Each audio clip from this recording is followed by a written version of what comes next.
오직 예수뿐이네 찬양을 드립니다.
이루시는 교회를 꿈꾸고 있습니다. 우리 이모교회는 성김이 있는 교회가 되기를 소망합니다. 우리 시간 교회 찬양 부르시면서 이러한 소망과 꿈을 꾸시길 바랍니다.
기도해 주시고 성경 공독해 주시겠습니다.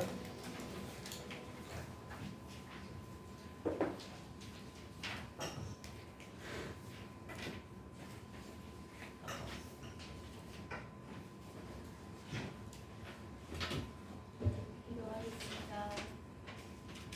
수고하고 무거우신 자들아 다 내게로 오라. 내가 너희를 편히 쉬게 하리라. 사랑의 하나님, 우리의 텅 빈 인생에 고일 되시는 예수 그리스도로 말미암아 하나님의 자녀로 불러주신 은혜에 한 마음으로 감사를 드립니다. 아멘. 세상이 주는 신분보다 더 값진 하나님의 자녀됨의 은혜가 얼마나 큰 것인지 오늘 말씀을 통해 에세도와 고해를 통해 알게 하옵시고, 하나님께서 채우시고 회복시키시는 은혜가 하나님의 자녀에게만 있음을 마음에 새기게 하여 주시옵소서. 언제나 하나님께서 함께 하심에 안식과 평강의 복을 누리는 자녀임을 고백하는 자녀가 되게 하옵소서. 오늘 말씀을 선포하시는 김광호 목사님께 영육간의 강건함을 주시옵고 말씀을 잘 전하실 수 있도록 성령으로 충만하게 하여 주시옵소서. 영권과 인권과 물권의 갑절의 은혜를 더하여 주셔서 목회하시는 동안 동역자들과 함께 하나님의 나라를 든든히 세우시는 목회자가 될 수 있도록 그 길에 하나님께서 동행하여 주시길 기도합니다. 이 시간 말씀의 능력을 부어주셔서 전하는 말씀 가운데로 우리를 인도하여 주시옵시고 풍성한 은혜가 우리에게 임하길 기도합니다. 사랑과 은혜가 풍성하신 하나님 감사드리오며 우리에게 말씀이 육신되어 빛으로 오신 예수 그리스도 이름으로 기도합니다. 아멘. 성경 봉독하겠습니다. 룻기 4장 13절에서 17절의 말씀입니다.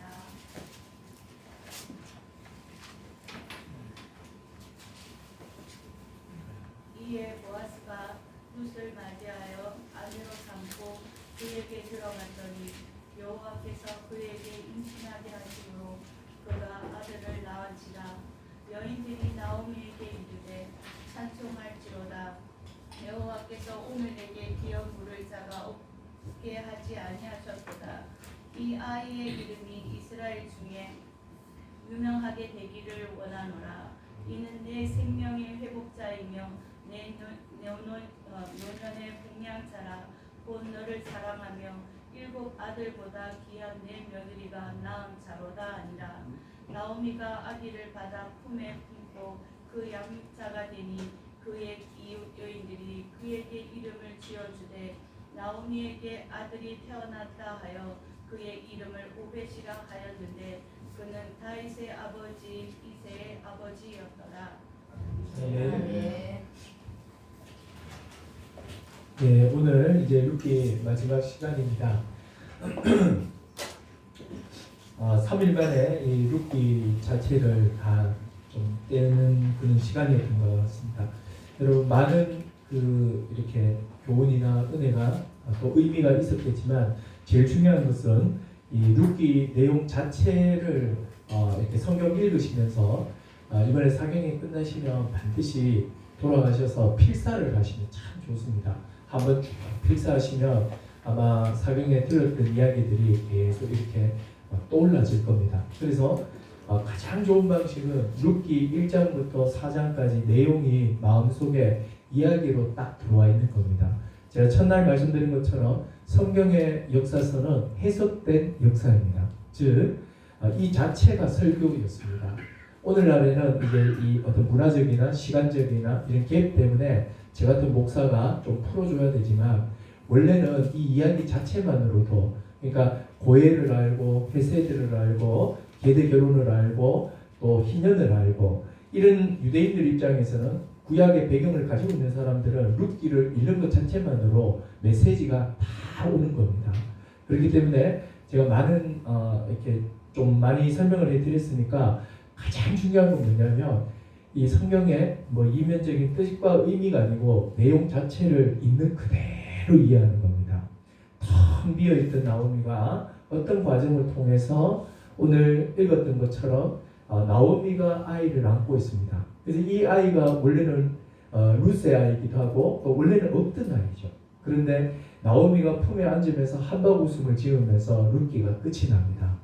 그러면 이 중간 과정에서 이 텅 빈 나오미가 어떻게 채워졌는가? 그것은 바로 하나님의 헤세드예요. 하나님의 그 카나프였죠. 하나님의 그 날개를 펴는 것을 통해서 이 하나님의 이 날개가 되어준 보아스나 룻이나 많은 사람들의 뭡니까 헤세드로 인해서 채워진 결과입니다. 그래서 여러분들이 이 이야기 자체를 가지고 계시면 한평생 이 룻기 자체가 메시지가 돼서 힘들 때마다 이것이 떠올라지고 그래서 룻기에 나오는 메시지들이 적용이 되실 겁니다. 자, 이제 오늘 이제 마지막 시간인데요. 보아스가 성벽 위에 마련된 마을 법정에서 합법적으로 나오미 가족의 고엘이 되었습니다. 보아스보다 더 가까운 친척은 아무개로 불리면서 불명예스러운 인물로 전해지게 되었습니다. 보아스가 보인 헤세드는 많은 희생을 감수하고 있습니다. 룻은 물론이고 나오미와 태어날 아이까지 돌봐주어야 하고 나오미 집안의 기업을 이어주어야 합니다. 자신에게 재산상 손해가 엄청났습니다. 보아스에게 당장 얻게 되는 혜택은 하나도 없습니다. 아무개는 당장 있는 재산상 손해가 너무 컸기 때문에 포기를 했죠. 보아스는 자신의 재산상 손해를 계산하지 않고 몰락한 나오미의 가족을 회복을 시켜줬습니다. 이것이 아주 영광스러운 일이며 이것이 하나님 앞에 귀한 일이고 또 하나님께서 기뻐하는 일이었습니다. 그래서 9절에 보시면은 보아스가 장로들과 모든 백성에게 이르되 내가 엘리멜렉과 기론과 말론에게 있던 모든 것을 나오미 손에서 산 일에 너희가 오늘 증인이 되었고, 쉽게 이야기해서 내가 고엘로서의 역할을 하겠다. 이렇게 해서 이제 법정에서 확실하게 고엘로서의 역할을 이렇게 확정지어 버립니다. 나오미 가족의 죽은 세 남자의 이름이 나오죠. 엘리멜렉, 기론, 말론입니다. 엘리멜렉은 나오미의 남편이고 그리고 기론과 말론은 나오미의 두 아들입니다. 보아스는 이 세 사람이 소유한 모든 것을 나오미의 손에서 샀다고 합니다. 보아스는 세 남자가 남겨둔 모든 소유물에 대한 사용권을 나오미에게서 고엘로서 산 거예요. 그래서 소유권은 나오미 그대로 있습니다. 이 사용하는 권한을 사서 농사를 지으면서 이 여기서 나오는 모든 소출을 누구에게 주는 거예요? 네, 바로 이 남은 룻과 나오미를 먹여 살리고 아이가 태어나면 그 아이도 먹여 살려주는 거예요. 그리고 이 아이가 크잖아요. 크면은 엘리멜렉의 이름으로 이 소유주 이 나오미에게 있는 그 소유물을 다 명의이전을 또 다 주는 거예요. 그러니까 이 보아스는 자기 게 하나도 없는 거죠. 그래서 10절에 보시면은 또 말론의 아내 모압 여인 룻을 사서 나의 아내로 맞이하고 그 죽은 자의 기업을 그의 이름으로 세워 그의 이름이 그의 형제중과 그곳 성문에서 끊어지지 않게 오늘의 증인이다. 이 보십시오. 룻과 나오미가 당한 어려움은 무엇이라고 했습니까? 현재적으로는 기업이 없기 때문에 경제적인 어려움이에요. 하루하루 먹고 살기가 어려운 겁니다. 그리고 두 번째 어려움은 뭐냐면 장래와 미래가 없는 겁니다. 자신의 미래를 책임져 줄 아들 자체가 없었거든요. 그런데 이 보아스가 나타나서 사용권을 사서 현재적으로 빈곤을 이렇게 해결을 해주고 또 아들을 낳아서 대를 계속 이어줘서 미래에 대한 소망도 갖게 해버린 겁니다. 이게 뭐냐면 이게 바로 고엘이에요. 이것은 하나님이 이스라엘 백성에게 준 놀라운 그 제도이죠. 보아스의 이런 결정은 결코 쉬운 결정이 아니에요. 재물이 많기 때문에 당연히 할 수 있다고 말해서는 안 됩니다. 재물이 아무리 많아도 헤세드가 없으면 절대로 할 수 없습니다. 이 헤세드 앞에서 우리는 이 헤세드를 살펴봤듯이 인간적인 어떤 동정심이나 긍휼이나 그런 게 아니에요. 이것은 인간이 가지고 있는 도덕적인 마음이 아니에요. 이것의 근원은 하나님께서 자기 백성에게 베푸신 사랑의 마음입니다. 그래서 이 헤세드의 근원은 인간의 양심이나 선한 마음에서 나오는 것이 아니고 하나님으로부터 나온 겁니다. 그래서 이 헤세드는 하나님의 헤세드를 경험한 자들만이 알 수 있고 하나님이 베푸신 그 헤세드처럼 자신도 그렇게 계산하지 않고 뛰어들 수 있는 거죠. 애굽에서 400년 동안 종살이하는 자기 백성의 고통을 하나님이 들으시고 자신의 날개를 펴서 그들을 탈출시키고 가나안 땅을 주셨습니다. 항상 하나님의 마음은 자기 백성에게 늘 가 있습니다. 한 번도 외면하신 적이 없습니다. 오래전 노아 홍수 때 큰 홍수가 일어나고 방주에 갇혀 물살에 이리저리 방주가 떠다녔죠. 방주는 성냥곽처럼 되어 있는데 이것은 동력 장치가 없습니다. 노라든지 모타라든지 이런 게 없어요. 그렇다고 돛이냐 돛도 없어요. 그냥 물살이 흘러가는 대로 둥둥둥둥 떠다니는 겁니다. 이런 무동력 장치의 배가 방주예요. 이 방주에 8명의 노아 가족이 갇혀 있는 거죠. 그러니까 이 홍수로 인해서 있었습니다. 그때 성경의 창세기에 보면 이렇게 나와요. 하나님께서 노아의 가족을 생각하시고 이렇게 해서 이제 바람을 불게 해서 물을 감하게 해서 나오게 했습니다. 또한 야곱의 아내 라헬이 아이를 낳지 못하는 고통으로 인해 신음할 때 라헬을 생각하사 똑같은 단어예요. 똑같은 단어입니다. 또 루키 1장에서도 텅 빈 나오미를 생각하사 이스라엘의 양식을 주시고 이스라엘로 인도했습니다. 파카드라는 단어 있었죠. 그게 다 같은 단어입니다. 이스라엘을 향한 하나님의 마음은 마치 젖을 못한 아이를 생각하는 어미의 마음과 같습니다. 그래서 이사야 선지자는 이런 하나님의 마음을 이렇게 표현했습니다. 이사야서 49장 15절에 보면 이사야서 49장 15절입니다. 여인이 어찌 그 젖을 먹는 자식을 잊겠으며 자기 태에서 난 아들을 불쌍히 여기지 않겠느냐. 그들은 혹시 잊을지라도 나는 너를 잊지 못한다. 어떤 여인도 젖 먹는 자기 자식을 잊을 수 없습니다.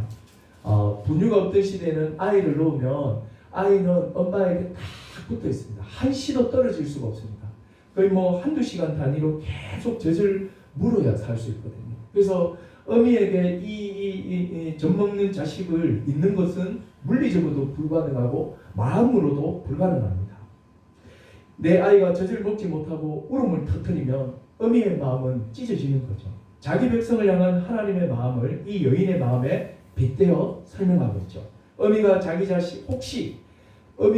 자식을 잊어버리는 그런 어미가 있을지라도 나는 너희를 불쌍히 여기지 않겠냐. 나는 너희를 절대로 잊을 수 없다. 이것이 자기 백성을 향한 하나님의 마음입니다. 하나님의 마음은 늘 자기 백성에게 고정되어 있습니다. 여러분 어린이집에 아이들 한 번씩 발표회 하면은 가죠. 발표회 가면 참 재미있는 현상이 있습니다. 아이들이 무대에 쭉 서 있습니다. 한 20명이 이렇게 쭉 서 있다가 한 애가 옆에서 자빠지고 뚝 떨어져도 떨어진 줄도 모르고 자빠진 줄도 모릅니다. 분명히 시야에는 다 들어오는데 왜 그럴까요? 한결같이 다 자기 자식에게만 고정되어 있습니다. 연극을 해도 주연에게 좀 고정되어 있지 않습니다. 나무 1인 자기 자식에게 고정되어 있습니다. 그러니까 이 부모는 자기 자식에게 모든 마음과 관심이 늘 가 있습니다. 이것이 부모의 마음이고 이것이 하나님의 마음입니다.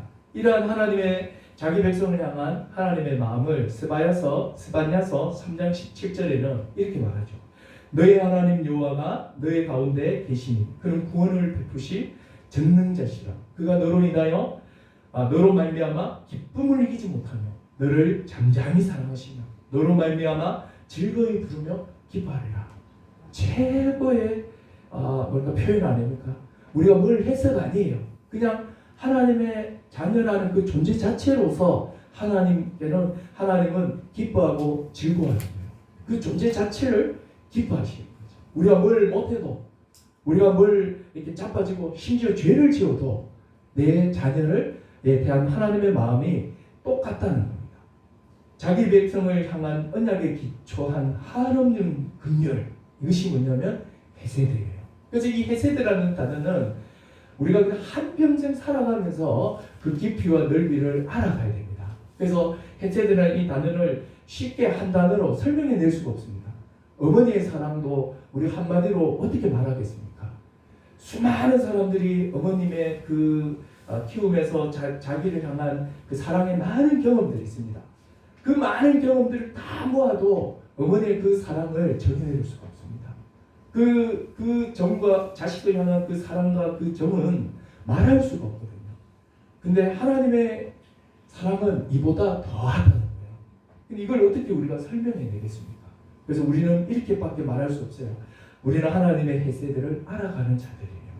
그래서 정말 우리가 하나님 앞에 나갈 때는 하나님의 그 헤세드가 더 풍성해지고 더 많이 알아가서 이제야 내가 하나님의 헤세드의 절정을 이제 내가 맞이하는구나 하면서 기쁨으로 눈을 감으면 좋겠어요. 자, 하나님의 헤세드가 인간의 제도 안에 가장 직접적으로 잘 나타나는 그 율법에 가장 잘 나타난 제도가 뭐냐면 계대결혼과 고혈제도예요. 보아스는 하나님의 이러한 헤세드를 경험했고 율법의 정신이 헤세드임을 알았기 때문에 제사상 큰 손해가 남에도 불구하고 계대결혼과 고혈의 역할을 기꺼이 한 거예요. 그래서 헤세드의 근거한 고혈은 가장 하나님을 많이 닮은 모습입니다. 보아스의 이러한 모습을 가까이서 목격한 장로들과 모든 성읍 사람들이 기꺼이 이 일의 증인이 됐다고 하면서 칭찬을 아끼지를 않습니다. 그래서 오늘 그 11절부터 13절까지인가요? 요거는 이제 보아스를 칭찬하는 거고 13절부터 그 여인들이 이야기하는 것은 나오미를 칭찬하는 거예요. 그래서 지금 오늘 요 12절을 먼저 11절 보십시오. 성문에 있는 모든 백성과 장로들이 이르되 우리가 증인이 되나니 여호와께서 너희 집에 들어가는 여인으로 이스라엘의 집을 세운 라헬과 레아와 두 사람과 같게 하시고 너가 에브라스에서 유력하고 베들레헴에서 유명하게 하시기를 원한다. 에브라스는 베들레헴의 옛 지명입니다. 같은 지명이에요. 지금 뭐라고 말합니까? 장로들과 온 성읍 사람들이 이 엄청난 헤세드를 보인 보아스를 보면서 축복하는 거예요. 여러분 이 계대 결혼회가 이 어떤 낯선 여인, 그러니까 어떤 여인과 이방 여인과 결혼해가 그 자식을 내 자식을 안 삼고 딴 자식으로 줘버리고 또 이 자식을 키울 때까지 양식으로 다 갖다 대고 여러분 이건 보통 일이 아니에요. 이걸 그냥 어떤 그 윤리 도덕적인 의무감과 책임감으로 할 수 없습니다. 하나님이 이스라엘 백성에게 어떻게 행하였는지를 알고 경험한 자만이 이렇게까지 할 수 있는 거예요. 그래서 장로와 베들레헴 온 성읍 사람들은 이 시대가 사사시대잖아요. 하나님이 왕이 되지 못하고 아주 어둡고 도덕적으로 타락했던 그런 시대에 캄캄한 하늘에 빛나는 별과 같이 이 보아스의 이 행동은 하나님의 헤세드가 찬란하게 빛났던 겁니다. 그래서 사람들은 보아스를 통해 나타난 그 하나님의 헤세드를 보고 칭찬을 아끼지 않는 거죠. 뭐라고 칭찬합니까? 너와 결혼하는 룻이 어떤 여인과 같기를 원합니까? 예, 바로 이스라엘 집을 세운 라헬과 레아 같기를 원한다. 여러분 이스라엘의 민족은 알다시피 아브라함으로부터 시작했죠. 아브라함, 이삭, 야곱이에요. 아브라함이 이삭을 낳고 이삭이 야곱을 낳고 야곱이 이제 야곱에게는 두 아내가 정실 부인이 두 아내가 있었죠. 라헬과 레아예요. 그리고 라헬과 레아에게 각각 애 낳는 경쟁을 하면서 몸종을 줘가지고 이제 각각 자녀를 낳아서 12아들이 됐습니다. 보통은 야곱의 아내라고 하면 이렇게 라헬과 레아를 이야기를 합니다. 그래서 이 라헬과 레아에게서 이스라엘 민족의 기초가 되는 12아들이 나왔거든요. 그래서 보아스 당신과 결혼하는 그 룻이 이스라엘 집을 세운 라헬과 레아 같기를 원합니다. 이러는 거죠. 이 말은 무슨 말이겠습니까? 이스라엘 집을 세운 공무와 같은 그런 여인이 되기를 원한다. 이렇게 축복을 해줍니다. 그리고 계속해서 축복을 해요. 보아스는 에브라스에서 유력하고 베들레헴에서 유명하기를 원한다. 보아스가 존경받고 영향력 있는 아주 유명한 사람이 되기를 원한다라고 막 축복을 합니다. 그래서 사람들의 기억에서 계속 남기를 기억합니다. 어느 정도로 유명하기를 바라는가 하면 12절에 나옵니다. 12절 보세요. 여호와께서 이 젊은 여자로 말미암아 너에게 상속자를 주셔서 너의 집이 다말이 유다에게서 낳아준 베레스의 집과 같게 하시기를 원하노라. 이렇게 이야기해요. 자, 12절에서 10절과 비슷한 축복을 해요. 자, 지금 어떤 축복을 하고 있냐면 앞에서 너에게 들어오는 여인 룻은 네가 지금 계대 결혼을 하려고 하는 룻은 공무와 같은 여인이 됐으면 좋겠고 하나님의 헤세드를 보여준 보아스 너는 정말 베들레헴에서 유명한 집안이 됐으면 좋겠다는 거예요. 어느 정도로 유명한 사람이 되면 좋겠냐면 바로 베레스의 집과 같으면 좋겠다는 거예요. 여러분 베레스가 누군지 기억나십니까? 바로 유다 지파에 속한 유다 지파의 그 시조와 똑같은 유다와 며느리 다말 사이에서 태어난 아이가 베레스예요. 근데 이게 가만히 보면 지금 보아스가 지금 계대 결혼을 했잖아요. 이 유다도 어떻게 보면 계대 결혼과 비슷한 걸 했거든요. 비슷한 지점이 많아요. 그죠? 비슷해요. 요걸 가지고 지금 빗대어서 말하고 있는 것 같아요. 근데 이 유다 지파에서 정말 이 베레스 집안이 굉장히 유명했던 것 같습니다. 그래서 정말 베레스 집과 같이 유명하게 원한다. 다말 이야기가 창세기 38장에 있습니다. 오늘 약간 제가 언급하고 지나갈게요. 안 그러면 아마 안 풀릴 것 같아요. 여러분 그 창세기 있죠. 창세기가 이렇게 보시면 이 1장에서 11장까지가 천지창조의 대략과 노아 홍수까지 있고 12장부터 50장까지가 4명의 족장 이야기죠. 아브라함, 이삭, 야곱, 요셉이에요. 그런데 이 12장에서 50장까지의 이야기의 핵심은 하나님께서 아브라함을 불러서 아브라함을 통해서 지금 하시고자 하는 그 일들이 언약이 성취되어 가는 과정을 보여주고 있습니다. 그래서 아브라함에게 무엇을 약속했습니까? 자손과 땅을 약속했거든요. 그래서 갈대아 우르에 있는 이라크에 있는 이 아브라함을 불러다가 2000km가 되는 가나안까지 인도를 합니다. 그리고 그곳에서 다 보면 족장들이 불임 모티브를 다 갖고 있어요. 다 불임이에요. 아이를 못 낳잖아요. 이삭도 한 20년 있다가 아이를 낳거든요. 이건 뭐냐면 하나님의 백성은 인간적인 노력과 힘으로 되는 것이 아니라 하나님의 능력과 은혜로 탄생한다는 그 진리를 가지고 있죠. 그렇게 해서 어쨌든 아이가 태어납니다. 그리고 이제 이삭과 야곱이 태어나게 되고 그리고 아브라함이 했던 그 약속이 이삭, 야곱에게로 이어져 가요. 자, 그리고 이제 때가 되었을 때 요셉이 이집트로 팔려가잖아요. 이집트로 팔려가는 이야기가 39장부터인가 이렇게 나와요. 그리고 38장이 누구 이야기가 나오냐면 유다 이야기가 나와요. 유다는 야곱의 12아들 중에 넷째 아들이거든요. 그러면 보세요. 12아들 중에서 11번째인 요셉이 형들의 시기를 받아서 애국으로 팔려가 버렸죠. 팔려가서 펼쳐지는 이야기가 창세기 39장부터 50장까지 이야기해요. 그리고 남아있는 형제들의 이야기가 38장 유다를 대표로 해서 보여주는 거예요. 그래서 그 유다 이야기를 가만히 보면 유다에게는 아들 둘이 있었죠. 둘이 있었죠. 셋이죠. 그죠? 엄밀만 셋이 있었는데 첫째 아들이 죽었습니다. 그죠? 그리고 그 첫째 아들의 며느리가 누구냐면 다말이에요. 그러면은 다말 입장에서는 자식이 없으면 그러니까 지금 현대인의 관점으로 보시면 안 돼요. 자식이 없다는 건 뭐냐면 현재도 없고 미래도 없는 거예요. 자식은 농경 사회에서 이게 최고의 복지입니다. 모든 것이에요. 그래서 우리도 옛날에 보면은 큰 집에 아들 없으면 아들 하나 낳아가 주기도 하잖아요. 근데 이게 더 심했던 게 고대 사회예요. 땅에 다 의존해서 살아가기 때문에요. 지금 현대 사회의 어떤 자본주의 사회에서는 도저히 이해할 수 없지만 예전에 그게 가능했습니다. 근데 이 둘째 아들 놈이 이제 들어가서 형수와 동침하여서 아이를 낳아줘야 되는데 의도적으로 요 놈이 요 아이를 딱 낳아보면 자기에게 재산상 손해가 있겠다 싶어서 아이를 안 낳는 짓을 해버려요. 그래서 하나님께서 오난을 쳐버립니다. 그 자리에 죽어버려요. 그리고 이제 다말이 이제 완전히 그 청산가부가 됐고 남편 잡아먹는 뭐 그런 것처럼 돼버렸죠. 이게 유다가 겁이 덜컥 나는 거죠. 야, 이거 셋째가 이거 또 있다가 이거 셋째도 이거 죽을 수 있겠다 싶어서 이 셋째를 줄 생각을 안 하는 거예요. 그럼 이 셋째가 핑계를 이거예요. 애가 아직 어리니까 더 자랄 때까지 기다려라. 아무리 기다려도 뭐 하네요. 줄 생각을 안 하는 거예요. 그래서 이 다말이 묘수를 하나 돼요. 자기 시아버지가 양 털을 깎고 온다는 소식을 듣죠. 그래가지고 이 창녀 복장을 싹 하고 이제 오기로 했는 그 길목에 다 기다립니다.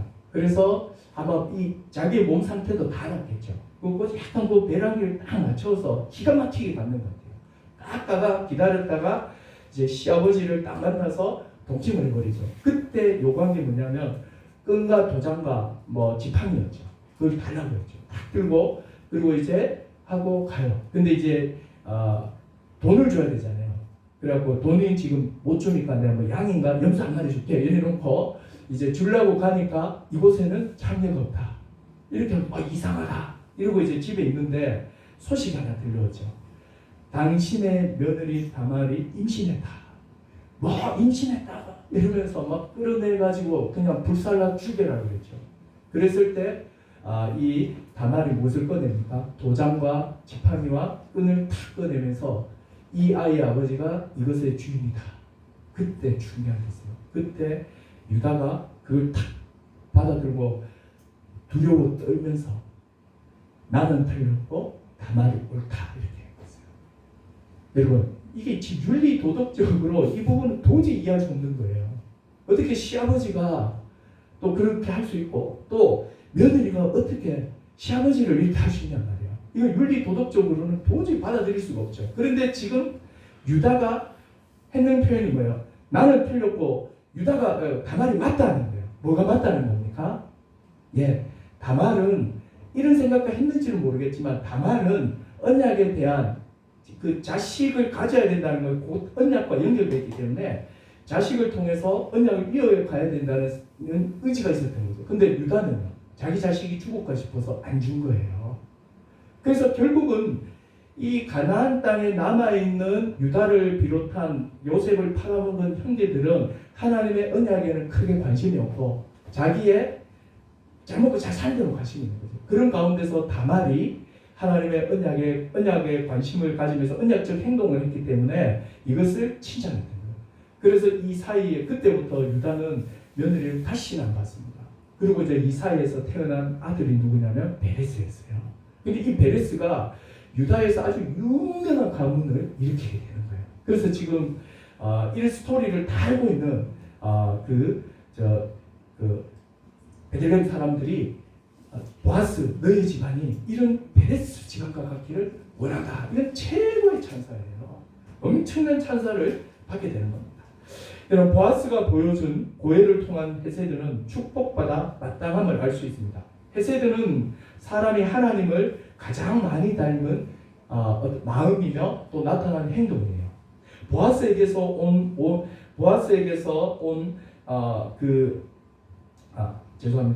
보아스를 통해서 온 성읍 사람들이 하나님의 모습을 봤기 때문에 축복하고 존경하고 인정하는 거예요. 여러분, 교회에서요 누가 존경을 받고 누가 인정을 받아야 됩니까? 하나님의 뜻이 반영되어 있는 율법, 즉 하나님의 말씀을 실현하는 자. 어렵고 힘든 가운데 있지만 하나님의 말씀대로 살아가는 자가 존경받아야 되고 인정받아야 돼요. 목회자도 누가 존경받고 인정받아야 됩니까?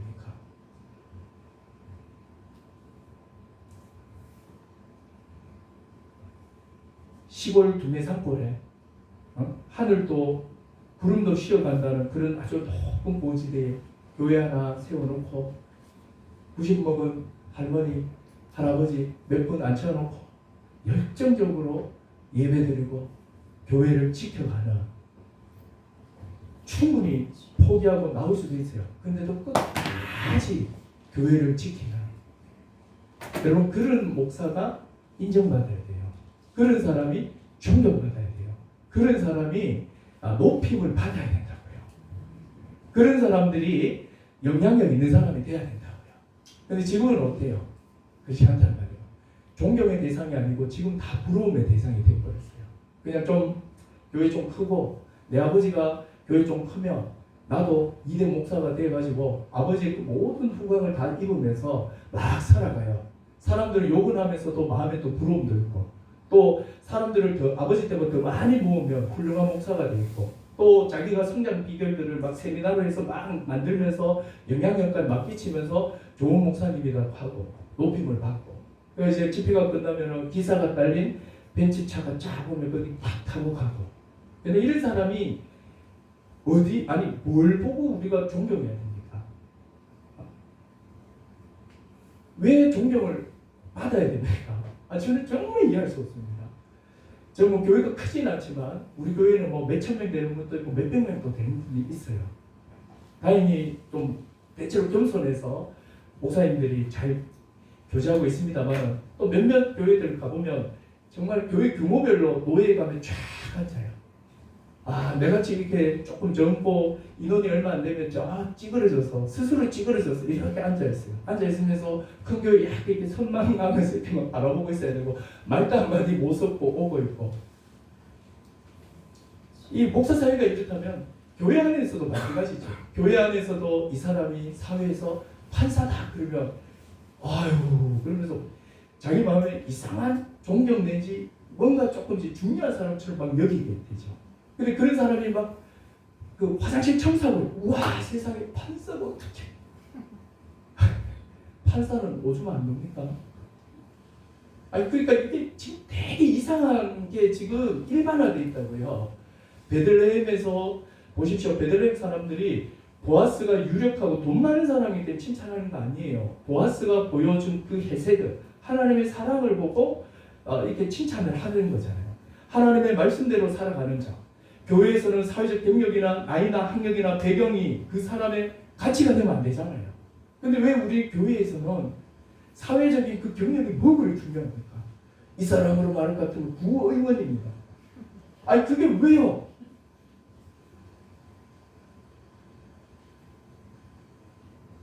그런 사람이 오면 앞자리를 앉으라고 하고, 라이더 있죠. 배달하면서 이렇게 하는 분 오면은 관심도 안 갖고 알든지 이게 뭐냐는 거죠. 이게 정말 이상한 거예요. 여러분 그 사람에 대한 사회적 경력이나 배경은 그 사람에 대한 객관적인 설명은 될 수 있어요. 그렇지만 그 사람의 가치가 될 수는 없어요. 사회에서 가치가 될 수 있어요. 그러나 교회 안에서는 적어도 그걸로 그 사람의 무게가 결정되면 안 되거든요. 나이로 결정된다, 무게가 결정된다든지 사회적 지위로 결정된다든지 부의 규모로 결정된다든지 이건 교회가 아니에요. 이건 그냥 사회가 이렇게 작은 세상이죠. 교회인데 교회에 왜 세상이 들어와서 세상의 가치와 세상의 기준대로 사람을 왜 보냐고요. 목사도 마찬가지잖아요. 목사도 왜 규모와 크기로 왜 보냐고요. 그렇게 보면 안 되거든요. 목사를 제대로 평가하려고 하면 저는 그 목사님과 최소한 그 목사님의 설교와 삶을 한 3개월 이상은 보셔야 돼요. 정말 자신이 말한 대로 100%는 못 살아도 자기가 말한 대로 살려고 애를 써야 되잖아요. 그게 봐야 되잖아요. 보지도 않고 그냥 나타난 거면서 저분이 뭐 5천명 교회다. 여러분 사람 수로 하면 2만이 못 따라갑니다. 2만이 34만 명이에요. 대구에서 얼마 전에 12만 명이 모였습니다. 버스요 막 1,100 대가 왔습니다. 이만희가 그 영상 다 있거든요. 헬기 타고 쫙 내려가서 시커먼 차 타고 수행원들 수행해가지고 쫙 가서 대구 그 6만이 들어간 그 스타디움에 바닥에 한 4, 5만이 또 앉았어요. 쫙 들어가니까 사람들 다 일하고 박수치고 사람 모으는 재주는 2만이 못 따라갑니다. 그러니까 왜 우리 그런 걸로 그 사람의 위대함이나 그 사람의 어떤 그 무게를 왜 결정하냐고요. 정말 제대로 된 교회는요, 자기가 교회에 왔을 때 이 사람으로 말할 것 같으면 이런 저런 사람이다 이렇게 막 소개하는 게 부끄러워져야 돼요. 이 말도 못한 분위기가 돼야 된다고요. 교회의 여러분 칭찬은 성령의 사람들의 칭찬입니다. 최고의 칭찬이 뭐냐면 성령의 사람들은 무엇으로 칭찬하느냐면 에베소서 1장 15절에 보면 이렇게 나와요. 사도 바울이 에베소 성도들을 생각하면서 이렇게 기도하거든요. 이로 말미암아 주 예수 안에서 너희 믿음과 모든 성도를 향한 사랑을 나도 듣고 감사한다. 두 가지를 칭찬하죠. 뭐죠? 주 예수 안에 있는 너희의 믿음을 칭찬해요. 그리고 성도를 향한 사랑을 칭찬해요. 내가 이걸 들으니까 너무 기쁘다. 에베소 교회에 너희 교회 보니까 귀족이 막 왔다면서 기쁘다. 아니 그렇게 기쁜 게 아니야. 그러니까 노예이든 귀족이든 할 것 없이 모두가 예수 그리스도를 믿는 믿음 안에서 하나가 되어 있고 또 정말 한 몸처럼 서로 사랑하는 그 소식을 들으니까 기쁘다. 그러면서 칭찬하는 거거든요. 믿음과 성도를 향한 사랑이 칭찬의 대상이에요. 모든 영역에서 하나님의 말씀을 따라 살아가는 순종의 믿음과 형제 사랑을 칭찬합니다. 여러분 이것이 교회에서 아주 가장 귀한 칭찬이 되어야 되고 인정이 되어야 됩니다. 교회 공동체 안에서 말씀에 순종하며 믿음으로 살아가고 사랑으로 살아가는 성도를 귀히 여기고 존귀하게 생각하고 기억하는 것은 중요합니다. 교회에 이것은 문화가 되어야 돼요. 이러한 사람은 하나님의 기억 속에도 남을 뿐 아니라 그가 머물렀던 공동체의 기억 속에도 쫙 머물러 있어야 돼요. 이분이 무엇을 보여줬는지를 이렇게 공동체 기억 속에 있어야 돼요. 뭐 이렇게 지은 거 말고요. 이분이 그 힘들고 어려운 가운데서도 이분이 한 번도 예배를 빠지지 않았고 또 예배 못 오는 사람 있으면 자기도 힘든데 그 불편한 몸을 받고 또 주일마다 병자들을 신방하고 이런 기억이요 많이 있어야 돼요. 교회를 세우기 위해 숨은 많은 손길이 있어요. 이들은 대체로 오른손에 하는 일을 왼손을 모르게 합니다. 그래도 공동체는 이들의 수고와 섬김과 헌신에 감사하고 공동체 기업으로 잘 남기도록 애를 써야 돼요. 당사자는 오른손 아닌 왼손을 모르게 해야 되죠. 그러나 공동체는 그들의 그런 미담들을 잘 기억해야 돼요. 교회 설립일이 되면요, 숨은 성도들의 수고들을 감사해야 합니다. 특히 이목 해플교회 지금 세우고 계시는 여러분의 이 헌신이 정말 공동체 기업 속에서 잘 하는 건 좋겠어요. 그래서 이것이 하나의 문화가 되어서 계속 이어가면 좋겠습니다. 저희 교회에서 그 공동의회를 하는데 원래 작년부터 하다가 올해는 이제 본격적으로 했습니다. 공동의회 자료집을 만들었어요. 자료집이 이렇게 만드는데 A4지로 한 100페이지를 만들었습니다. 무슨 내용이 들었냐면 1년간의 모든 교회 활동 기록이 다 있습니다. 제가 생각했어요. 교회의 행정과 교회의 기록은 무엇이냐? 일 잘하기 위한 게 아니에요. 교회의 행정, 교회의 기록은 성도들의 수고를 기록하는 일이어야 된다.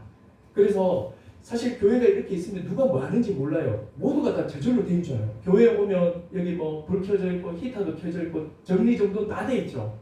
자동으로 되는 거 아닙니다. 로봇 하는 거 아니에요. 누군가가 다 했어요. 예배가 끝나면 또 친교실에 가면 또 과일도 있고 다 있거든요. 요 과일 내놓으려고 누군가가 장을 받고 씻고 또 시간 줄이려고 그걸 다 따가지고 냉장고에 다 넣어놓으셨어요. 그걸 또 다 꺼내요. 아무 생각 없이 앉았다가 먹고 가죠. 그러면 또 다음날 좀 깨끗이 치워져 있어요. 누군가가 다 한 거예요. 그래서 거기에 100페이지나 되는 그 기록에 뭐가 있냐면 일단 제가 어떤 설교를 했는지 설교 목록이 다 있습니다. 또 찬양팀이 했던 모든 곡들이 다 수록되어 있어요. 또 쌀을 또 얼마나 소비했는지 쌀 소비량 또 다 있어요. 또 설거지 횟수, 설거지를 몇 번 했는지 이것까지 다 적어놨습니다. 성도들이 이걸 보고 알라는 거예요. 교회가 그대로 되는 것이 아니라 이런 수많은 사람들의 수고가 있었고 어떤 집사님은 거의 한 10가마를 쌀 사러 장보고 마트에 간 거예요. 그게 다 기록되어 있고 또 키로로 다 계산해서 다 해놨습니다. 몇 키로를 운전해서 사왔다. 휴지를 얼마나 썼다. 이것들이 다 뭐냐면 섬김의 기록들이거든요. 여러분 교회 성도들의 수고가 정말 기록되고 또 이것이 기업으로 나가야 돼요. 이렇게 할 때 교회에서는요, 이렇게 막 섬기는 자가 아주 귀하게 되는 거예요. 근데 이런 것들이 공동체 기업 속에 이런 게 없고, 어떤 장로님 이번에 막 봉고차 산다고 돈 내놨더라. 이러면 막 봉고차 탈 때마다 그 장로님, 돈 많은 장로님, 장로가 되려면 돈이 많아서 차는 한 대 싸야 되는구나. 이 메시지를 주고 앉아있잖아요. 근데 그보다 더 힘든 게 뭔지 아세요? 사준 그 차 가지고 차량 운행하는 집사님과 교사들이요. 이건 왜 기억을 안 해요? 그죠? 그 헌신의 마음, 사랑하는 그 마음은 왜 표현이 안 되냐는 거죠. 자, 13절에 보시면 보아스가 이제 룻을 맞이해서 아내로 삼지요. 그리고 그에게 들어가 임신함으로 그가 아들을 낳게 됩니다. 룻이 10년 동안 아이를 낳지 못하다가 드디어 아이를 낳게 되었습니다. 여러분 기억하십시오. 하나님의 말씀을 따라 살아가기 위해 생긴 손해는 반드시 하나님께서 채우십니다. 채우는 정도가 아니라 넘치도록 하십니다. 그래서 여러분 루트가 이런 말 했죠. 나는 너무 바쁘기 때문에 1시간 더 기도하지 않으면 안 된다고 했죠. 바쁘면 기도 안 할 거야죠. 저는 이 말을 좀 빗대어서 이렇게 말했으면 좋겠어요. 나는 지금 너무 돈이 없기 때문에 많은 더 헌금해야 합니다. 많은 더 부지할 수밖에 없다. 여러분 힘들고 힘들수록요 더 부지하십시오. 더 돌아보십시오. 그것이 가난에서 벗어나는 가장 빠른 길이에요. 왠지 아세요? 잠언에 저는 문자 그대로 믿어요. 가난한 자에게 구워주는 자는 하나님께 빚지운다고 했습니다. 하나님께서 그 손을 다 기억하십니다. 그것이 3년 뒤든 5년 뒤든 10년 뒤든 그것이 내 때가 아니든 자식 때든 언제든지 하나님께서 그 구제를 다 기억했다가 가장 좋은 때에 가장 좋은 방식으로 갚아버렸어요. 그래서 구제해가지고 망했다는 사람 저는 들어본 적이 없습니다. 존경을 얻으며 평안해요. 근데 많은 사람들이 돈이 자꾸 없으면 없을수록 인색해지고 자꾸 지갑을 닫아요. 닫으면 닫을수록 더 마음이 쪼그라들고 욕심은 더 커지는 거 아세요? 아니요. 거꾸로 사셔야 돼요. 자, 보아스는 이 아이를 약속대로 자신의 아이로 호적에 올리지 않고 자, 말론과 죽은 아들의 이제 호적에 이렇게 올리게 됩니다. 자, 그리고 이제 나오미가 아이를 탁 안고 있습니다. 아이를 탁 안고 있으니까 이게 지금 불과 1, 2년 안에 된 거거든요. 한 1, 2년 전만 해도 나오미가 뭐라고 그랬습니까? 나를 나오미라고 하지 마라. 나오미가 기쁨이란 뜻이잖아요. 기쁘다고 하지 말고 나를 마라라. 자기 인생이 너무 고통스럽기 때문에 쓰다는 의미의 고통으로 불러라. 이렇게 자기 이름을 이렇게 부를 정도로 빈털터리가 되어버렸어요. 베들레헴에서 가장 불쌍하고 가장 없는 집, 가장 소망이 없는 집, 그런 여인이 지금 한바구음을 하면서 아이를 이렇게 안고 있는 거예요. 그때 이제 여인들이 나와서 축복합니다. 14절에 여인들이 나오며 이르되 찬송할지로다 여호와께서 오늘 너에게 기업 물을 자가 없게 하지 아니하셨도다. 이 아이의 이름이 이스라엘 중에 유명하게 되기를 원하노라. 이는 내 생명의 회복자이며 너의 노년의 동양자라. 너의 생명을 회복했다. 지금 나오미 집안이 끊어지게 됐잖아요. 끊어지는 것은 이게 생명이 이어가지 못하는 거거든요. 그런데 이제 이 아들로 인해서 너의 생명을 이어가게 되었고 가문을 이어가게 되었고 또 노년에 너를 봉양하는 봉양자가 됐다. 이러면서 이 곧 너를 사랑하며 7 아들보다 귀한 너의 며느리가 낳아준 아이다. 이러면서 이 아이도 귀하고 또 며느리도 귀하다는 거죠. 나오미의 상황을 처음부터 끝까지 다 목격한 여인들이 나오미의 일어난 일을 보고 찬양을 하는 거죠. 나오미가 이렇게 짧은 시간 안에 완전히 회복할 수 있었던, 이렇게 완전히 이렇게 반전을 할 수 있었던 그 이유는 바로 저거죠. 계대 결혼과 고엘이라는 이 제도예요. 이 두 개가 넘치는 헤세드를 가진 보아스를 만나버리니까 이 두 제도를 통해서 나오미 인생이 완전히 역전되는 거예요. 얼마나 놀랍습니까?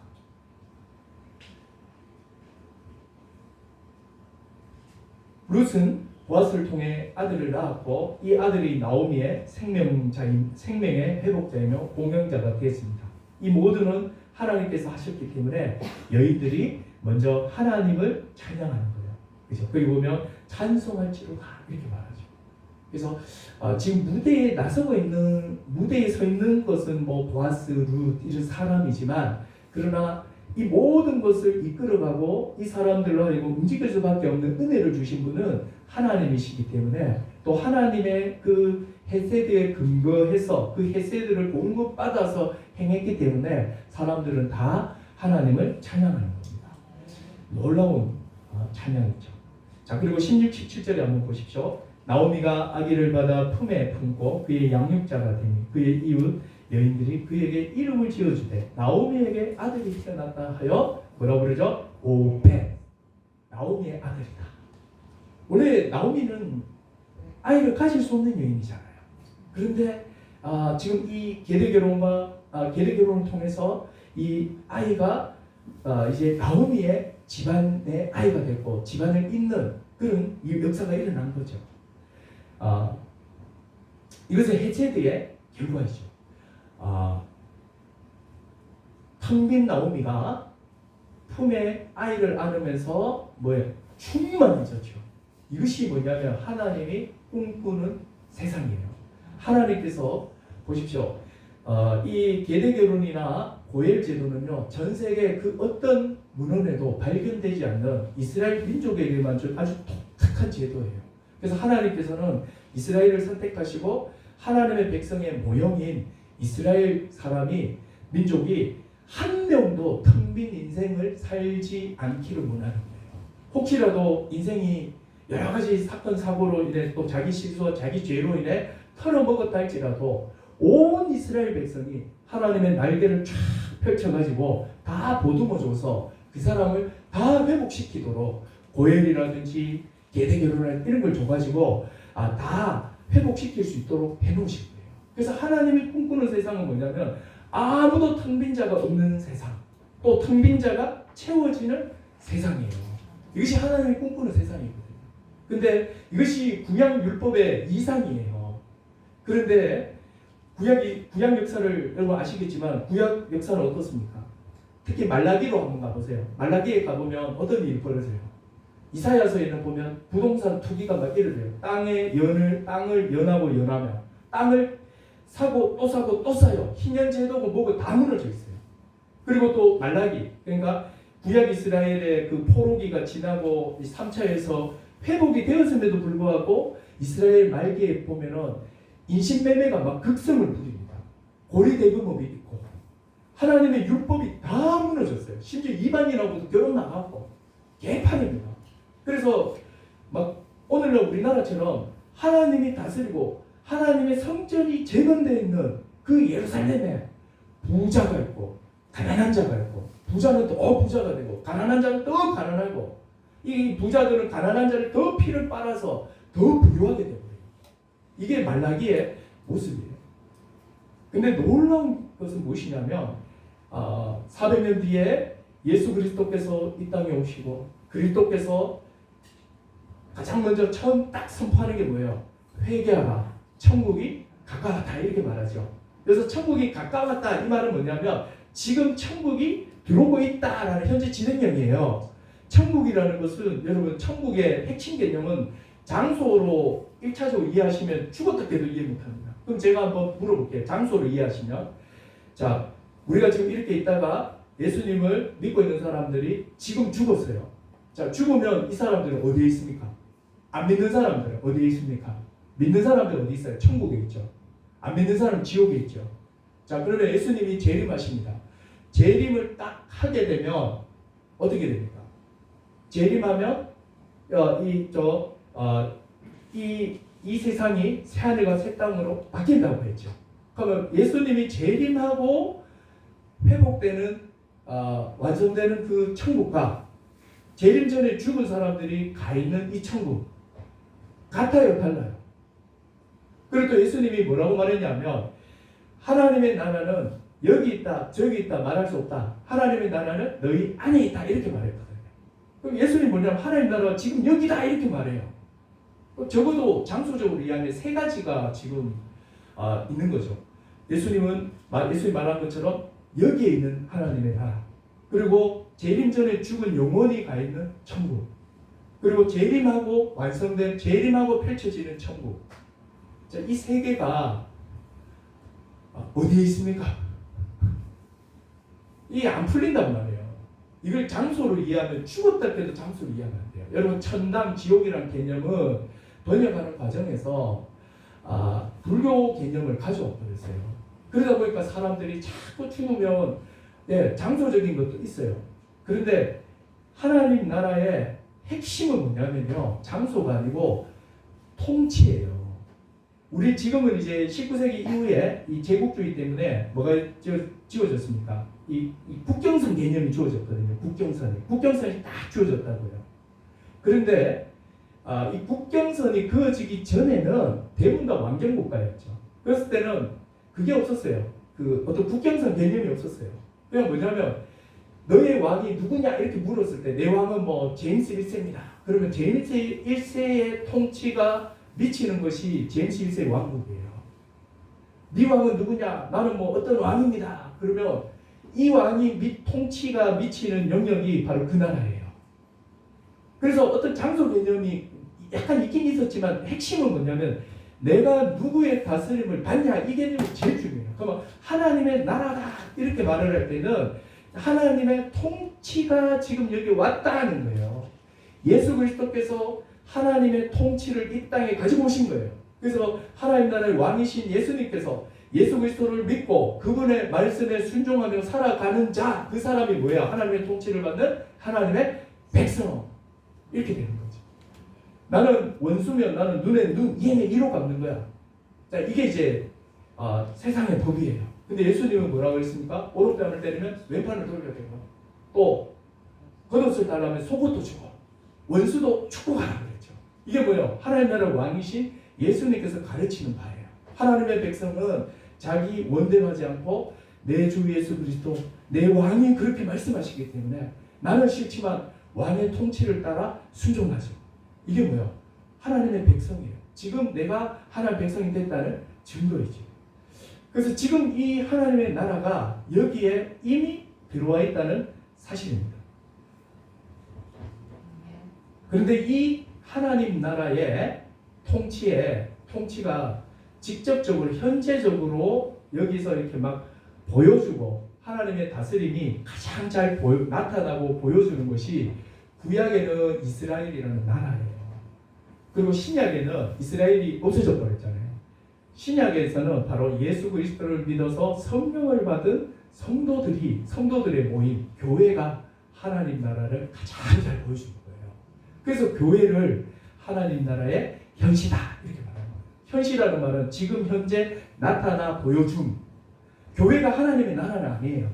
교회가 바로 하나님의 통치를 받는 사람들의 그 현재적인 모습을 잘 보여주는 거예요.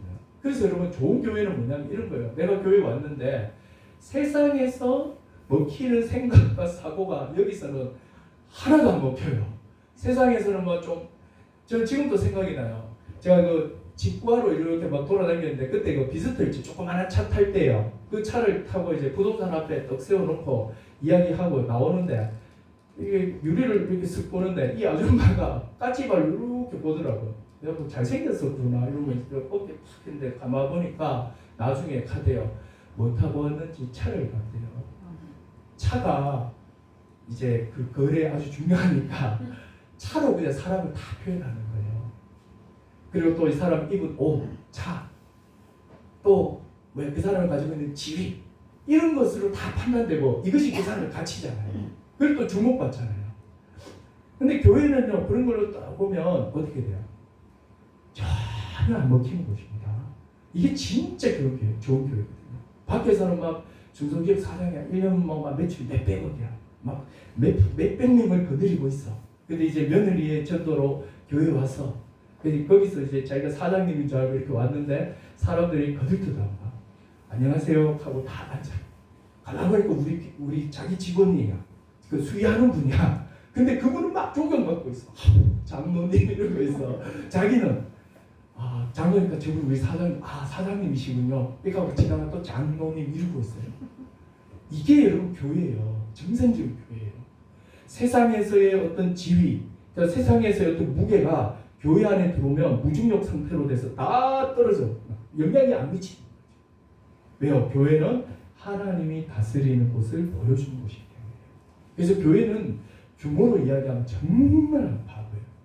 여러분 규모로 이야기하면요 중국 3자교회 못 따라갑니다. 그거는 공산당 공안이 뒤에 딱 지키고 있는데요. 오는 거 보면 몇천 명이 무르륵 돌아도 무르륵 나갑니다. 설교 모니터 다 하고요. 그런 걸로 이야기하시면 안 되는 거죠. 자, 그래서 이 교회, 그런데 이 교회가 사도행전에 교회 보면 사도행전에 예루살렘 교회가 딱 나왔죠. 그래서 사도행전 4장 22절인가요? 거기 보면 어떻게 나오냐면 사람들이 한 몸이 되어서 유무상통하고 또 자기 것을 내 것이라 하지 않고, 근데 이게 다 자발적으로 한 거예요. 그리고 누가 힘든 사람이 있으면 돈을 밭을 팔아다가 자기가 안 놓고 교회에 바치면 교회가 그걸 받아가지고 과부나 가난한 사람이나 이 사람들을 구제했어요. 그래서 여러분 구제라는 것은 교회 안에 있는 가난한 사람들을 해결해 주는 거예요. 도와주는 게 구제예요. 그래서 교회의 아주 중요한 사역입니다. 그리고 사도들은 말씀도 가르쳤고. 그래서 이게 얼마나 활발하게 잘 됐는지 사도행전에 보면 4장 20몇 절인가에 보면 이렇게 나와요. 그때에 가난한 자가 없었더라. 구약적 이상이 드디어 교회에서 실현됐어요. 역사적으로 구약의 그 이상, 하나님이 다스리는 그 나라는 텅 빈 자가 없어야 되잖아요. 텅 빈 자들이 채워지는 세상이잖아요. 그것이 예루살렘 교회에서 역사적으로 이루어졌습니다. 이것이 바로 교회라는 거죠. 하나님께서 원하시는 교회의 모습이 무엇입니까? 바로 이렇게 하나님의 헤세드가 넘쳐서 텅 빈 자들이 없는 세상이에요. 그래서 여러분 교회에 왔는데 서로가 서로를 모르고 있고, 그리고 무슨 쇼핑센터처럼 차가 막 수천 대가 있고, 근데 차 종류도 가지각색이야. 근데 서로 몰라. 근데 예배드리러 왔는데 죽을 걸 생각하고 있는 사람도 있을 수 있거든요. 실제로 뛰내린 사람도 있습니다. 오늘 내가 마지막으로 예배 한번 드리고 죽자. 이런 마음으로 온 사람도 있거든요. 극히 드물지만. 근데 그 사람이 무슨 생각하고 앉아 있는지도 모르고 그냥 자기는 와서 예배 드리고 집에 가면 되는 거죠. 이게 지금 어떻게 보면 모습이랄 수가 있죠. 제가 오늘 족보는 이제 잠깐 보고 이제 오늘 이 부분만 하고 마무리하겠습니다. 자, 거기 보시면 이제 족보가 나오잖아요. 족보가 이렇게 이제 나온단 말이에요. 근데 그 족보를 쭉 한번 보십시오. 보시면은 보아스의 족보가 나와버려요. 여기서 지금 약간 좀 헷갈리죠. 분명히 보아스가 아들을 낳았죠. 근데 이 아들을 누구한테 줬어요? 나오미한테 줬잖아요. 그러면 아비멜렉의 족보가 나와야 되잖아요. 맞죠? 근데 지금 오늘 이 족보는 누구 족보예요? 보아스의 족보예요. 마태복음 1장에 가도 보아스의 족보입니다. 근데 보아스의 아버지가 누굴까요? 살몬이에요. 어머니는요? 기생 라합이에요. 이 보아스 집안에는 이방 여인이 2명이나 들어와 있어요. 어머니 라합, 그죠? 그리고 또 자기의 아내 룻 이렇게 들어와 있어요. 그래서 여러분 이 성경에 있는 이 족보의 의미는요, 혈통적인 것에 그 핵심에 있지 않아요. 구속사적 행동, 구속사적 그 순종, 구속사적인 그 행동을 했냐 안 했냐, 구속사적 행위가 있었냐 없었냐, 이게 중요한 거예요. 말론과 기로는 그냥 젊어서 죽어버렸죠. 근데 보아스는 어땠습니까? 하나님을 가장 닮은 그 고엘로서의 역할을 계대교훈까지 다 해버렸잖아요. 그래서 이것은 아주 그 구속사의 어떤 그런 모형을 보여주고 있거든요. 그래서 이 나오미로 가지 않고 족보가 보아스의 족보로 지금 이렇게 기록이 되어 있다는 것을 알 수 있습니다. 그리고 이제 이 룻기를 이렇게 4장에서 이렇게 하고 끝이 났는데 한번 보십시오. 그러면 한번 봐요. 룻기를 왜 적었을까요? 1차적으로는요. 이 보아스와 룻 사이에서 오벳이 태어났죠. 오벳의 아들이 이새예요. 이새의 아들이 누굽니까? 다윗이에요. 여러분 이 다윗 있죠. 지금 이스라엘의 국기가 별이죠. 이 별이면 다윗의 별이에요.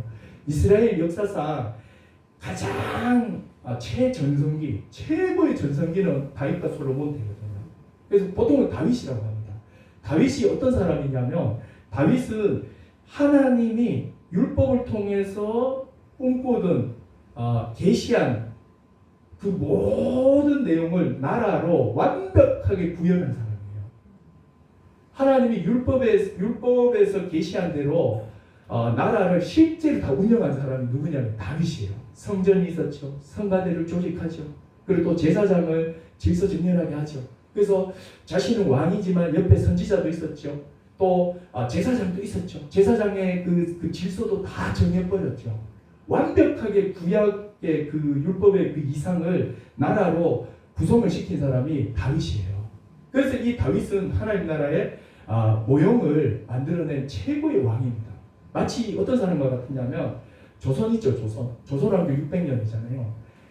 조선은 설계된 나라입니다. 철저히 설계를 한 거예요.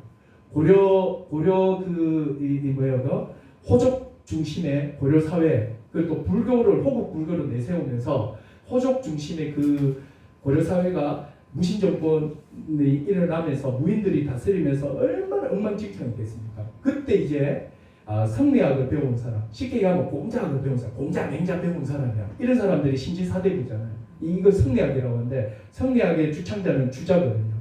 주자를 이렇게 주자학을 배워온 사람들이 이제 모여서 정권을 창출합니다. 그때 그 중심에 서 있는 사람이 누구냐? 정도전이잖아요. 그래서 정도전이 굉장한 사람이에요. 그래서 정도전은 왕권 중심의 국가이지만 신하가 왕을 철저하게 하는 거예요. 견제하고 왕은 또 군자의 모습을 나타내야 되고. 그럼 가만히 보면 정도전이 조선을 설계한 나라의 모습을 보면 철저하게 공자가 꿈꾸는 모든 세상을 조선에다 다 집어내는 거예요. 그래서 4대문 중에서 남대문이 숭례문이잖아요.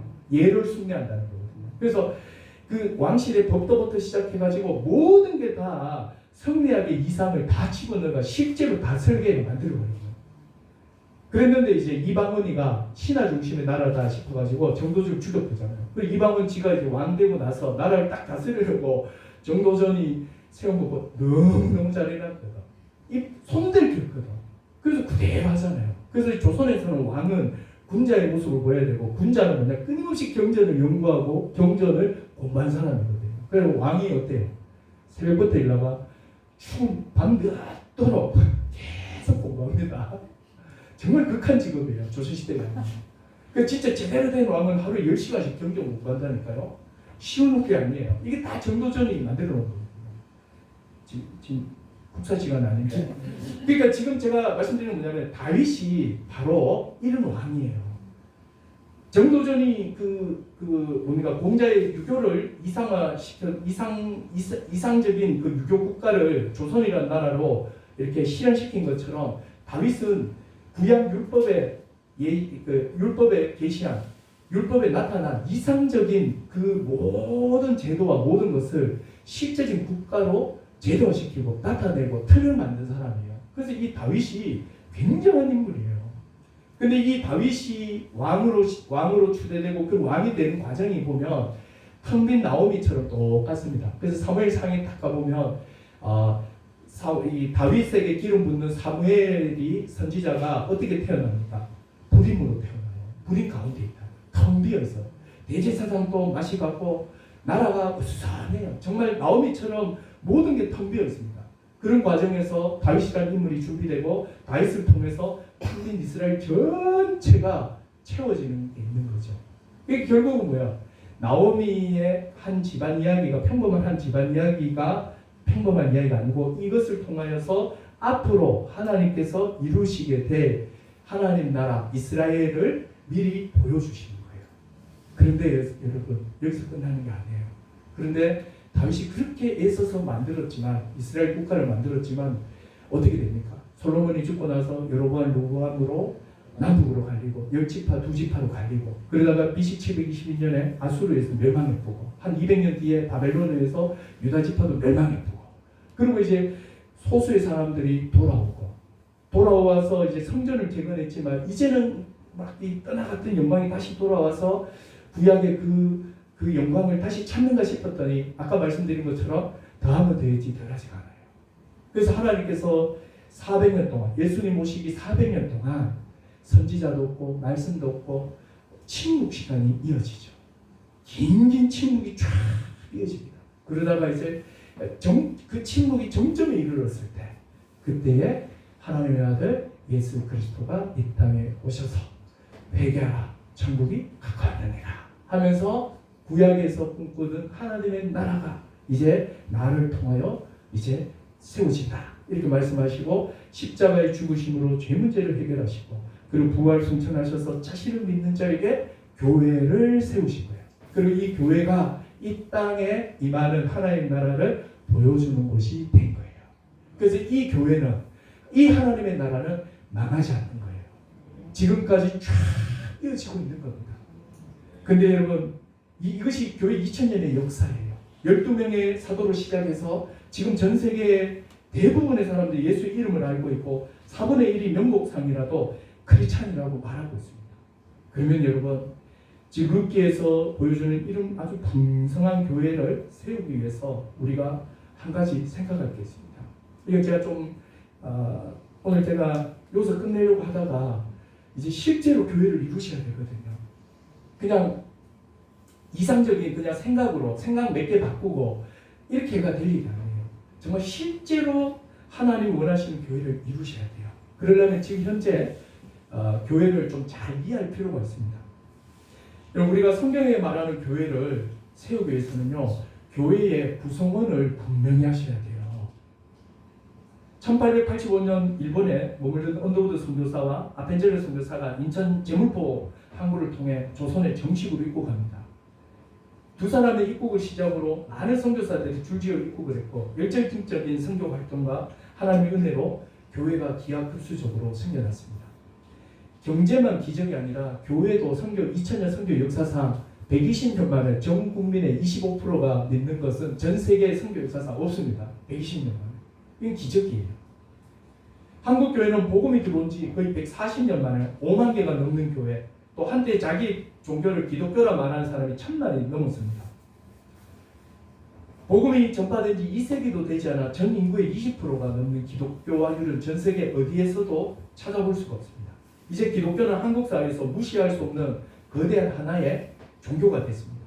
교회의 폭발적 성장으로 인해 교회 안에는 이제 다양한 배경을 가진 사람들이 몰려들면서 교회 구성원이 되는 기준이 현저히 지금 낮아지고 있습니다. 그러면서 다양한 생각을 배경을 가진 사람들이 교회 안에 다 들어와 있습니다.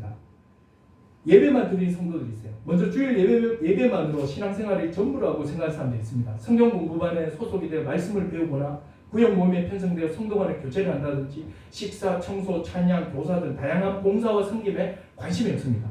집사와 같은 교회의 직분은 자기와 전혀 상관없는 것으로 여기면서 교회 소식에 무관심해요. 오직 주일 예배만 드리는 것으로 내 신앙생활 다 했다고 생각합니다. 이러한 사람들을 미국 교회에서는 예배당 자리만 데우고 예배가 끝나면 손살같이 나간다고 해서 벤치워머라고 해요. 그냥 이건 데우고 나가보는 거예요. 한국 교회에서도 많은 벤치워머가 있습니다. 모태신앙으로 자라나 기독교 문화에 익숙해서 습관적으로 주일 예배를 드리는 사람. 이들은 주일 예배를 드리지 않으면 양심의 가책이 느껴지기 때문에 그 가책을 탁 드러내기 위해서 예배에 오는 것 같아요. 또한 교회에 나오는 조건으로 결혼을 해서 가정의 평화를 위해서 오시는 분들도 있습니다.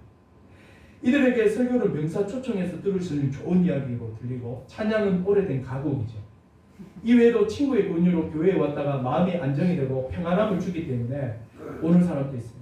또 예배 용어와 설교에 나오는 성경의 내용은 전혀 알아듣지 못하지만 예배 참석하는 것 자체만으로 마음에 편안함이 있기 때문에 계속 교회에 나오는 거죠. 현대교회 대부분의 성도들은 예배가 딱 끝나면 콩자루를 쏟아 놓은 듯이 각자 자기 목적지로 다 흩어집니다. 골프장으로, 여러 모임과 결혼식과 집으로 흩어집니다. 헌신된 일부 성도들만 교회에 남아서 오후 예배와 성경 공부 등에 참여하고 각종 교회 모임과 회의를 하며 교회를 세우죠. 집사, 권사, 장로 같은 직분자를 피팅하는 날에는 더 적은 수의 사람들이 남아있습니다.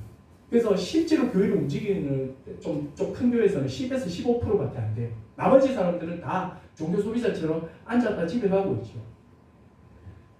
또 이런 사람도 있어요. 교회를 쇼핑하듯이 여기저기 자기의 필요에 따라 교회를 옮기는 이른바 철새 신자들이 있습니다. 이들은 자기에게 은혜가 되고 위로가 되는 설교를 찾아 소위 스타 목사님이 인정하는 교회를 옮겨다닙니다. 설교에 은혜가 되지 않으면 언제든지 떠날 준비를 하고 있죠. 그리고 자녀의 신앙교육에 비중을 많이 두는 부모들은 주일학교 프로그램과 아이들을 위한 여러 편의 시설이 교회를 옮기는 아주 중요한 기준이 되죠. 그래서 언제든지 교회를 떠날 준비가 되어 있습니다. 이러한 성도들의 필요를 채우기 위해 많은 교회들이 기업과 같이 교회를 운영합니다. 기업은 소비자들의 욕구와 필요를 상시적으로 파악을 하고 시장에서 선택받기 위해서 최선의 노력을 하죠. 많은 돈을 들여 정기적으로 광고도 하고 소비자의 불만을 청취하고 바로바로 제품과 서비스에 반영을 합니다. 교회도 기업처럼 찾아온 성도들의 선택을 받기 위해서 설교를 짧게 하고 사람들이 좋아할 만한 분위기의 예배로 막 만들고 막 이렇게 하고 있다고요. 그럼 실제로 사람이 옵니다. 모입니다. 그건 부인할 수 없는 사실이에요. 자신과 자신의 가족의 실용적 목적을 따라 교회를 쉽게 옮겨 다니는 사람들을 우리 교회의 구성원이라고 말할 수 있냐. 그리고 요즘은 또 젊은 사람들 기준은 특히 30, 40대예요. 가나안 성도와 플로팅 성도라는 게 지금 한 번은 들어보셨을 거예요. 가나안 성도는 들어보셨을 겁니다. 2000년대 초반에 교회에 대한 누적된 불만 때문에 지역교회를 떠나 더 이상 교회에 소속되지 않고 홀로 주일을 보내는 이른바 가나안 성도들이 있어요.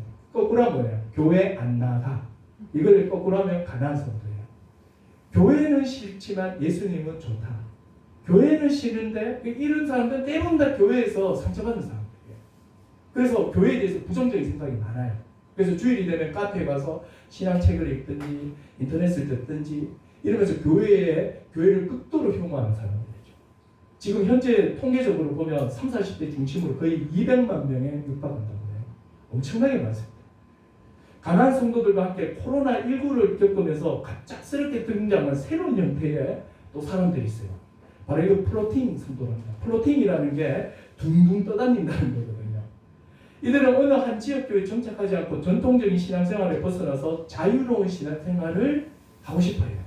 자신에게 알맞는 신앙생활을 추구한 사람이죠. 그래서 이들을 둥둥 떠다니면서 부평초처럼 자기가 좋아하고 추구하는 다양한 교회 온라인 예배를 접속하고 필요에 따라 소속 교회를 막 손쉽게 막 바꿔버리는 이런 사람을 플로팅 성도라고 합니다. 지금까지 한국교회 폭발적 증가로 교회 안에 들어온 다양한 성도들을 살펴봤죠. 교회의 봉사와 직분에는 관심이 없고 주일 예배만 신앙생활을 다했다고 하는 벤치오머, 자신의 이기적인 목적을 따라 언제든지 교회를 옮기는 철새 성도자, 또 교회를 떠나 교회 밖에서 나름대로 기독교인이라는 정체성을 갖고 있는 가난한 성도, 한 지역에 정착하지 않고 온라인에 의존하면서 신앙생활을 하는 그런 플로팅, 심지어 자신의 신분을 숨긴 채 교회에 축적하는 신천지와 같은 이단들도 있습니다. 이러한 다양한 사람들을 포함하는 교회를 성경적 교회라고 할 수 있겠습니까? 이런 다양한 사람들이 있는데 이런 사람들을 데리고 성경에서 말하는 이런 교회를 세울 수 있냐는 거죠. 여러분, 성경에서 말하는 교회는 건물이 아니라 예수님을 믿는 사람입니다. 건물이 아니에요. 건물은 성전이란 말도 쓰시면 안 됩니다. 성전은 우리가 성전이에요. 예수 그리스도를 믿는 사람이 성전이에요. 성전이라는 것은 거룩한 전이잖아요. 템플이잖아요. 왜 거룩합니까? 건물 자체가 거룩한 게 아니에요. 이곳에 누가 계시기 때문에, 하나님이 계시기 때문에 거룩한 것이에요. 그래서 그것을 성전이라고 했어요.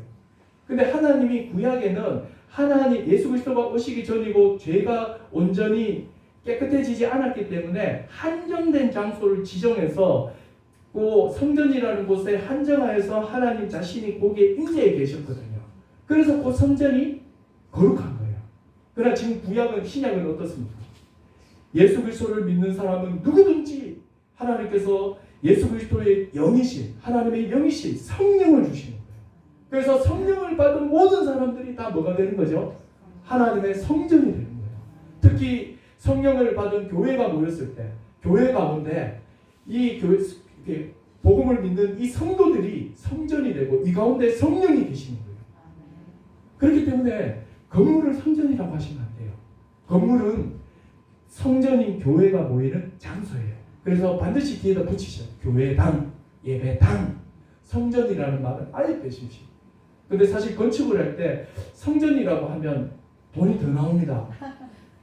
그죠? 뭔가 좀 경건하고 이렇게 절 하나 짓듯이 뭔가 자기가 막 기하는 것 같거든요. 아니에요.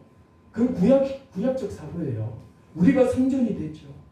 그래서 교회 건물을 짓고 건물을 이렇게 생각을 할 때는 철저하게 하나님 중심을 생각할 게 아니고 성령을 받은 사람들이 모여서 생활하는 공간이기 때문에 성령의 사람들이 편하게 하셔야 돼요.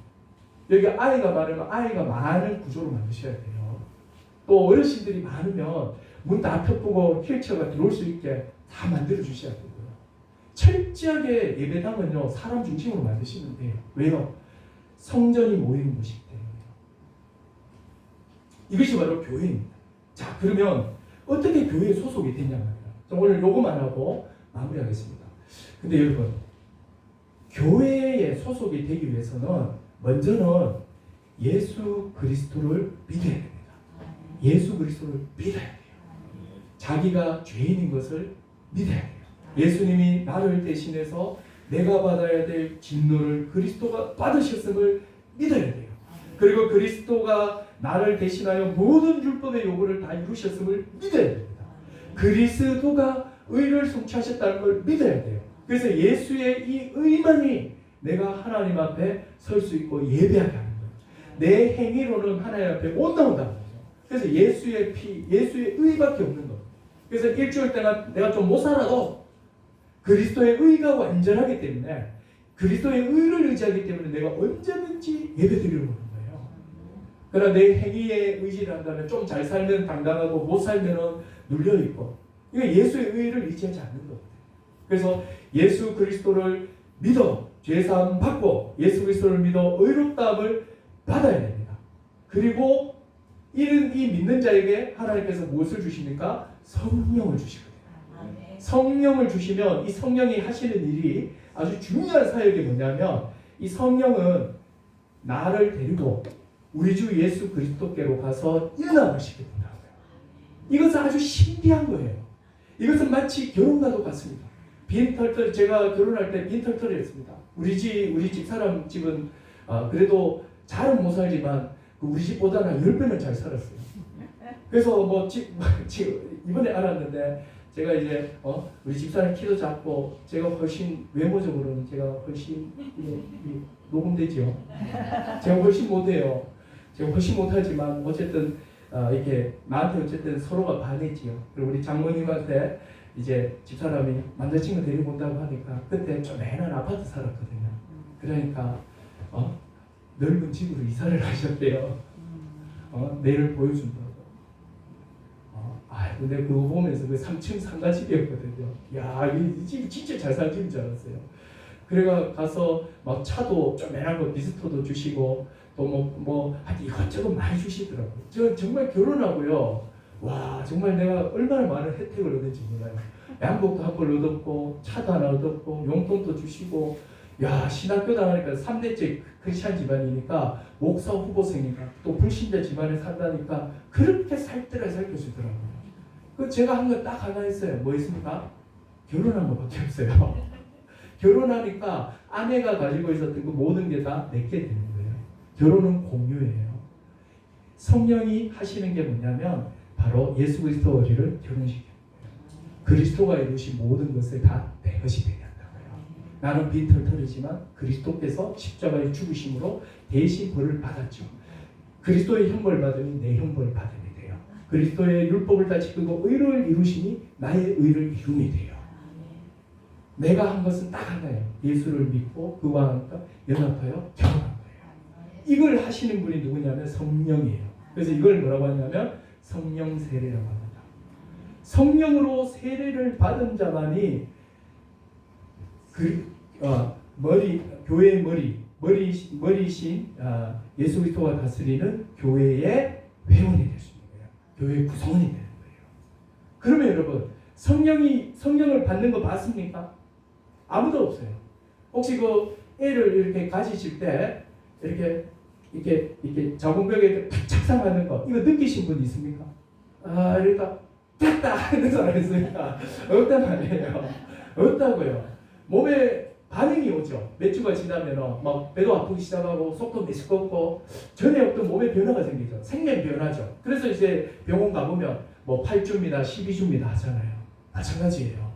예수 그리스도를 믿어 성령이 임했을 때 사도 바울처럼 급격한 그런 경험도 있지만 거의 이 교회사적으로 또 그리고 제 목회 경험상으로 거의 99%는요 언제 이 생명이 시작된지 아무도 모릅니다. 근데 우리 교회에 그 성도의 아버님이었는데 50대 중반에 있다가 원래 스님이 되려고 하셨던 분이에요. 그분이 이제 어떻게 전도가 되셔가지고 저랑 성경 공부를 하면서 정말 다 믿으시더라고요. 근데 마지막에 부활을 못 믿으셨어요. 자기 너무 믿고 싶은데 부활이 안 믿겨요. 그래서 이제 이 헌들의자에 앉아서 부활에 대해서 책을 막 읽고 있다가 잠이 드셨대요. 근데 갑자기 새벽 2시인가 딱 이렇게 눈이 번쩍 뜨이면서 그게 비몽사몽간에 새파란 불이요 이렇게 가슴 속으로 싹 들어오더래요.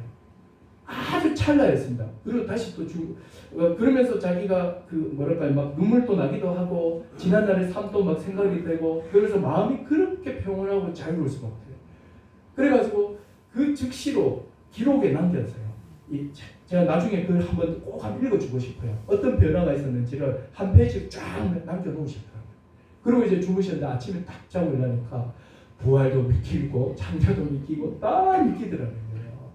여러분 이런 분과 같이 이런 아주 신비한 방법도 있기는 있어요. 왜 이거 아니면 안 믿을 것 같은 사람은 이렇게 세게 해서 하는 거예요. 그래서 체험과 경험이 좋은 것만 아니에요.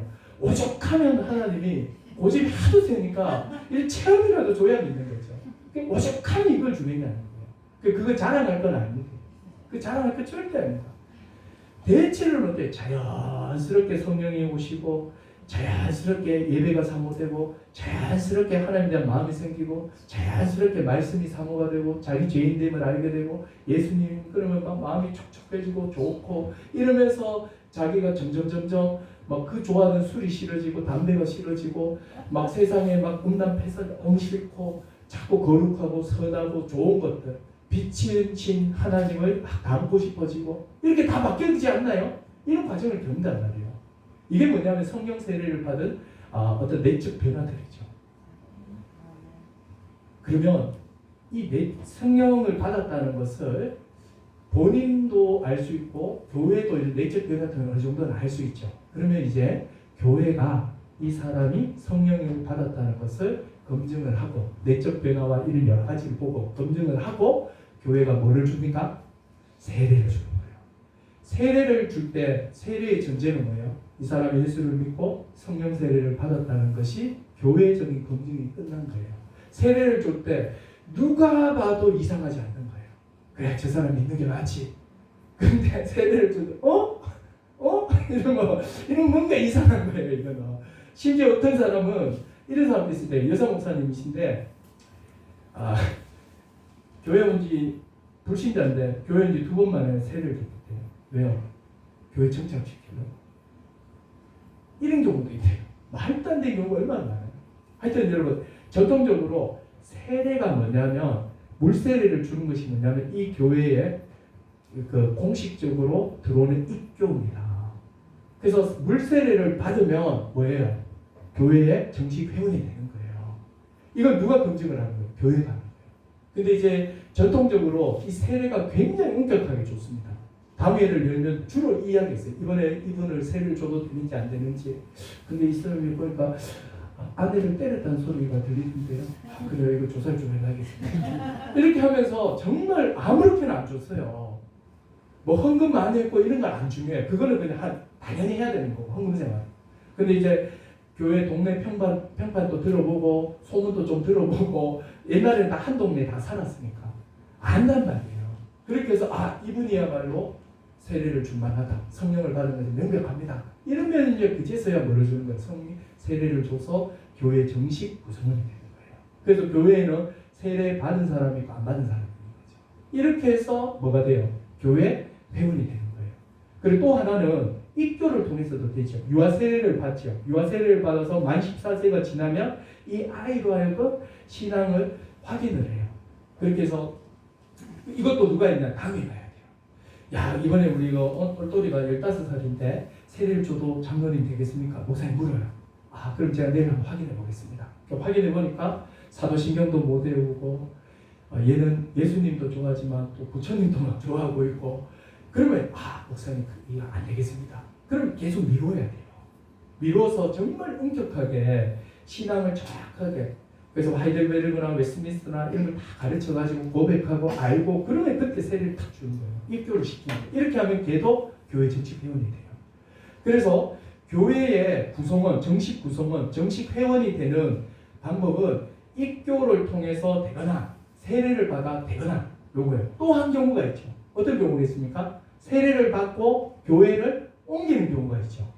옮겼을 때는 통합도 마찬가지고 우리 장로회도 우리 합동도 마찬가지고 모든 헌법에는 뭐가 있냐면 이명제도라는 게 있어요.